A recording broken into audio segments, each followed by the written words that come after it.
बस्तर आजादी के 77 साल में प्रवेश कर चुका है। बस्तर के लोगों को जो मूलभूत सुविधाओं से के अधिकार से वंचित रखा है, मोदी जी की गारंटी को 7 से 8 गारंटी को पूरा किया है। गांव गरीब किसान का बेटा को लोकतंत्र का मंदिर का प्रतिनिधित्व करने का अवसर दिया है। बस्तर में भी आने वाला 2-3 साल के अंदर शांति स्थापित होगा तो साम दाम दंड भेद का नीति अपनाएंगे और बस जो भी कदम उठाना पड़े करेंगे। बस्तर लोकसभा के सांसद महेश कश्यप सांसद बनने के बाद पहली बार कोंडागांव पहुंचे और यहां उनका आत्मीय स्वागत बजरंग दल के द्वारा किया जा रहा है और इसके बाद वे भाजपा जिला कार्यालय अटल सदन पहुंचेंगे जहां उनकी स्वागत होगी। आज सांसद बनने के बाद पहली बार कोंडागांव आप पहुंचे हैं और कोंडागांव पहुंचने के बाद आपका स्वागत हुआ है। नरेंद्र मोदी के जो सदस्यों की संख्या है उसमें आप भी शामिल है। बस्तर की आवाज अब निश्चित तौर पे दिल्ली तक पहुंचेगी, तो किस तरह से बस्तर को आप अछूता समझते हैं? कौन कौन सी समस्याएं हैं जो आप केंद्रीय स्तर तक पहुंचाएंगे?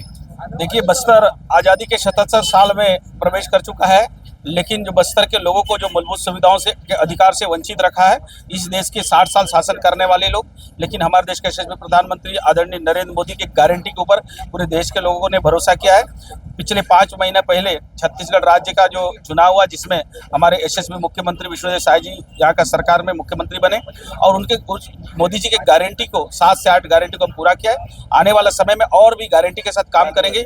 आज़ादी के 77 वर्ष के अंदर हमको रेल का सुविधा नहीं मिला है, रेल सुविधा पहला प्राथमिकता होगा, क्योंकि रावघाट रेल लाइन का विस्तार अभी रावघाट तक हो चुका है, आने वाले समय जगदलपुर तक होगा। इसके साथ साथ हमारे अंदरूनी क्षेत्र के लोगों को स्वच्छ पेयजल आज भी उपलब्ध नहीं हो रहा है, बेवजह जेल जाना पड़ रहा है, गोली खाना पड़ रहा है, रोड सड़क बिजली पानी जैसे मूलभूत सुविधाओं से वंचित रखा गया। इसका जिम्मेदार कांग्रेस पार्टी है और विशेष करके जो मेरे साथ प्रतिद्वंदिता कांग्रेस पार्टी के कवासी लखमा जैसा व्यक्ति के कारण अंदरूनी क्षेत्र में रोड सड़क बिजली पानी से वंचित होना पड़ा था, इसलिए उनको ऐसा सबक सिखाया, उसी क्षेत्र से हरा दिया। इसलिए मैं बस्तर के सभी मतदाता भाई बहनों को आभार व्यक्त करता हूं, धन्यवाद ज्ञापित करता हूं। उन्होंने आशीर्वाद दिया और अभी बस्तर के समस्त जनता के द्वारा मुझे जगह जगह स्वागत करके मुझे सम्मानित कर रहे हैं। मैं अपने आप में गौरवान्वित महसूस कर रहा हूँ, क्योंकि मेरे जैसा छोटा सा गाँव गरीब किसान का बेटा को भारत का लोकतंत्र का मंदिर का प्रतिनिधित्व करने का अवसर दिया है।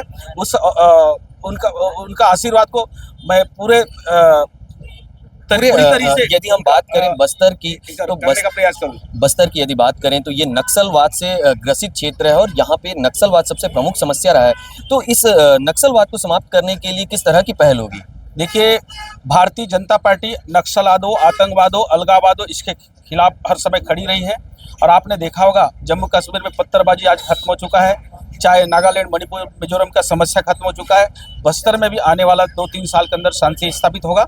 हमारे देश के यशस्वी गृह मंत्री ने स्पष्ट कर दिया है कि 2-3 साल के अंदर हम बस्तर में शांति स्थापित करेंगे और हमारे प्रदेश के यशस्वी गृह मंत्री ने उनको न्योता भी दिया है और अगर बातचीत करने को तैयार तो हम बातचीत के भी तैयार है। नहीं मानेंगे तो साम दाम दंड भेद का नीति अपनाएंगे और बस्तर को शांति स्थापित करने के लिए जो भी कदम उठाना पड़े करेंगे। ठीक, शुक्रिया। तो ये थे बस्तर सांसद महेश कश्यप जो बता रहे थे कि नक्सलवाद, आतंकवाद समाप्त करने के लिए साम दंड भेद जो भी नीति अपनानी पड़े उसे अपनाएंगे, लेकिन बस्तर में शांति स्थापित करके रहेंगे। कोंडागांव से IBC 24 के लिए अंजय यादव।